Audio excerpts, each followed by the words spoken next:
శ్రీమాత్రే నమః. శివాయ గురవే నమః. నమస్కారం అండి అందరికీ. అమ్మ దయతో అందరూ బాగుండాలని మనస్ఫూర్తిగా కోరుకుంటూ, మనకు చంద్రుడు అంటే చల్లదనము, శాంతి, ఇంకా అందము గుర్తుకు వస్తాయి. అయితే అమ్మవారి నుదిటి ప్రకాశము అష్టమి చంద్రుడిలాగా ఉంది అని లలితా సహస్రనామం చెబుతోంది. ఇది కేవలము ఒక అందమైన ఉపమానం కాదు. ఇది మనసు, చైతన్యము, ధ్యాన స్థితి గురించి చెప్పే ఒక గొప్ప రహస్యము. మనము అమ్మవారి రూపవర్ణనలో ఉన్నాం కదా. ముఖ సౌందర్యాన్ని వర్ణిస్తూ వస్తున్న క్రమంలో నేడు 15వ నామమైన అష్టమి చంద్ర విభ్రాజ దళిక స్థల శోభిత, ఈ నామం గురించి తెలుసుకోబోతున్నాం. ఈ నామము పలుకుతూ ఉంటేనే మనసు ఎంత హాయిగా ఆ నామం పైన కేంద్రీకృతమవుతుందో ఒక్కసారి మీరు నేర్చుకొని ఆ నామము ఒక లయబద్ధంగా పలికి చూడండి. అష్టమి చంద్ర విభ్రాజ దళిక స్థల శోభిత. మనకి శ్లోకంలో కూడా ఈ విధంగానే వస్తుంది. అష్టమి చంద్ర విభ్రాజ దళిక స్థల శోభిత. ఇది మొత్తము మనకి 16 అక్షరాల నామం. అంటే ఈ నామాన్ని మధ్యలో ఎక్కడ ఆపకూడదు. పూర్తి నామము ఒకేసారి పలకాలి.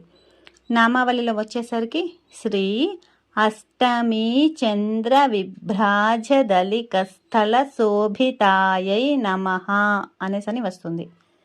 ఒత్తులు దీర్ఘాలు చూస్తే అష్టమి, షా కింద టావత్తు వచ్చింది, ఇంకా మీ అని దీర్ఘం ఉంది. చంద్ర అంటే దా కింద రావత్తు వచ్చింది, ఇది సంయుక్తాక్షరము. విభ్రాజత్ అంటే బా కింద రావత్తు, ఇది మహాప్రాణాక్షరం. భా ఉంది కదా, అంటే గాలి బయటకి వదులుతూ చెప్పాలి, విభ్రాజత్ అని. అలిక స్థల, ఇందులో అలా అక్షరం అనేది చాలా ముఖ్యము. సా కింద ధావత్తు వచ్చింది. ఇంకా పద విభజన అర్థము చూసుకుంటే అష్టమి చంద్ర, అష్టమి తిథి నాటి చంద్రుడు, సగం కనిపించే చంద్రబింబం అన్నమాట. విభ్రాజత్ విశేషంగా ప్రకాశిస్తున్నా అని. అలిక స్థల, అలికము అంటే నొసలు అని, స్థలము అంటే ఆ ప్రదేశము అనేసి అని చెప్పి అలిక స్థల అని. శోభిత ప్రకాశిస్తున్న, శోభిస్తున్నా అనేసి అని. అంటే అష్టమి నాటి చంద్రుని వలె ప్రకాశించే నొసలు కలిగినది అని అర్థం అన్నమాట. చంద్రుని కళలు అంటే అష్టమి నాటి చంద్రుడు సరిగ్గా సగం ఉంటాడు, అంటే అర్ధచంద్రాకారంలో ఉంటాడు. అమ్మవారి నొసలు కూడా ఆ వంపుతో అంతే స్వచ్ఛంగా ప్రకాశవంతంగా ఉంటుంది. పరమశివుడు చంద్రశేఖరుడు, అంటే చంద్రుని తల మీద ధరించినవాడు. అమ్మవారు ఆ చంద్రుడినే తన నొసలుగా కలిగి ఉంది. అంటే శివశక్తుల అభేద స్థితికి ఇది సంకేతము. చంద్రుడు మనసుకు కారకుడు. అష్టమి చంద్రుడు సమతుల్యతకు సంకేతం అన్నమాట, అంటే బ్యాలెన్స్కి. అమ్మవారి నొసలు మన మనసును ప్రశాంతపరిచే చల్లని కాంతిని ఇస్తుంది. అదే మనకి శాస్త్ర వివరణ చూసుకుంటే కనుక చంద్రుడికి 16 కళలు ఉంటాయి కదా. అష్టమి నాటికి సరిగ్గా సగం అంటే 8 పూర్తవుతాయి అన్నమాట. చంద్రుడు ఖచ్చితంగా అర్ధచంద్రాకారంలో ఉంటాడు ఆ సమయంలో, అష్టమి రోజున. అమ్మవారి నొసలు కూడా ఆ వంపుతో అంతే స్వచ్ఛంగా ఉంటుందని చెప్పి అర్థము. స్థూల అర్థం చూసుకుంటే భౌతికంగా అమ్మవారి ముఖము, ఆమె నొసలు చాలా అందంగా ప్రకాశవంతంగా ఉన్నాయని వర్ణన. సూక్ష్మ అర్థం చూసుకుంటే మన శరీరములో నొసలు అంటే భృకుటి స్థానం, ఆజ్ఞాచక్రం ఉండే ప్రదేశము. అష్టమి చంద్రుని వంటి కాంతి అక్కడ ఉంది అంటే అమ్మ జ్ఞానానికి నిలయమని అర్థము. అంతరార్థం చూసుకుంటే అష్టమి అంటేనే 8 అని. ప్రకృతి 8 రకాలు, అంటే అష్టప్రకృతి అన్నమాట. భూమి, నీరు, అగ్ని, వాయువు, ఆకాశము, మనసు, బుద్ధి, అహంకారము, ఈ 8ంటిని తన ఆధీనంలో ఉంచుకొని ప్రకాశించే జ్ఞాన స్వరూపిణి అమ్మవారు అనేసి అని చెప్పి.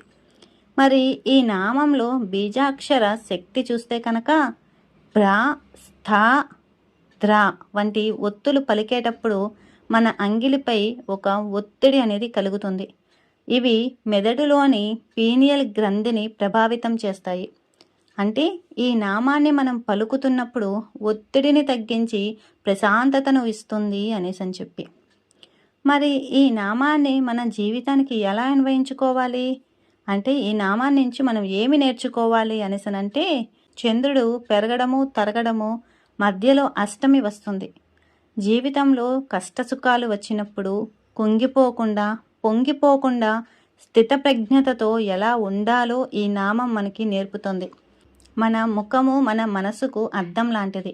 అమ్మవారి నొసలు ప్రకాశిస్తోంది అంటే అమ్మ మనస్సు ఎంతో నిర్మలంగా ఉంది అని అర్థం కదా.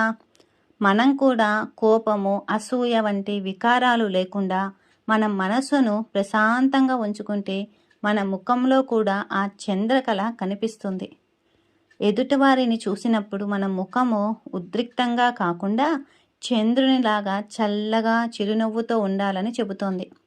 లౌకికమైన సంపదలు పెరుగుతాయి తగ్గుతాయి, కానీ అమ్మవారిని ఆశ్రయించిన వారికి కలిగే జ్ఞాన కాంతి ఉంది కదా, అది ఎప్పుడు స్థిరంగా అష్టమి చంద్రుడిలాగా స్వచ్ఛంగా ఉంటుందన్నమాట. ఈ నామాన్ని మనము నిత్యము స్మరిస్తూ ఉంటే మానసిక ప్రశాంతత లభిస్తుంది, జ్ఞాపక శక్తి ఏకాగ్రత పెరుగుతాయి అన్నమాట.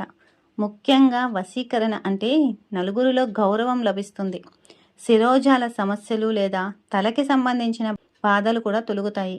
మన దృష్టిని ఆజ్ఞాచక్రంపై కేంద్రీకరిస్తే ఏకాగ్రత పెరుగుతుంది. ఇవన్నీ కూడా నమ్మకంతో ఆ నామాన్ని శ్రద్ధగా తప్పులు లేకుండా సాధన చేస్తూ నిత్యము స్మరిస్తూ ఉంటే ఖచ్చితంగా మీరు కూడా ఇవన్నీ కూడా చూస్తారు. నమ్మకంతో అమ్మ చూసుకుంటోంది, అమ్మపై నమ్మకంతో ఈ నామాన్ని శ్రద్ధగా నిత్యము స్మరిస్తూ ఉండండి. అష్టమీ చంద్ర విభ్రాజదలికస్థల శోభిత, అష్టమీ చంద్ర విభ్రాజదలికస్థల శోభిత, అష్టమీ చంద్ర విభ్రాజదలికస్థల శోభిత. ఏవైనా అండి ఒక నామం కానీ మనకి రానిది ఏదైనా ఉంటే మనస్ఫూర్తిగా నాకు ఈ నామం రాలేదు అని చెప్పి అమ్మ ముందు కూర్చొని లేదంటే ఒక చోట కూర్చొని చక్కగా ఒక 4-5 సార్లు చెబుతూ ప్రతి అక్షరము చెబుతూ రాస్తూ నేర్చుకుంటే కనుక ఎవరికైనా కానీ 16 అక్షరాల నామం ఏంటండి, ఎంత పెద్ద నామమైనా నోటికి వచ్చేస్తుంది. తప్పులు లేకుండా చక్కగా అందరూ నేర్చుకోగలుగుతారు. ఒక్కసారి ప్రయత్నించి చూడండి.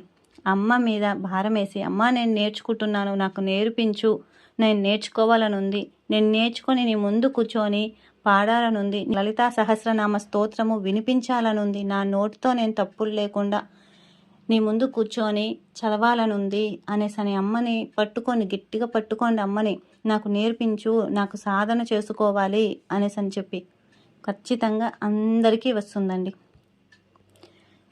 అమ్మవారి దివ్య సుందర విగ్రహాన్ని మనసులో నిలుపుకొని ఈ నామాన్ని ధ్యానిద్దాము. వచ్చే వీడియోలో తదుపరి నామం గురించి మనం అందరం తెలుసుకుందాం. శ్రీమాత్రే నమః. సర్వం శ్రీ లలితార్పణమస్తు.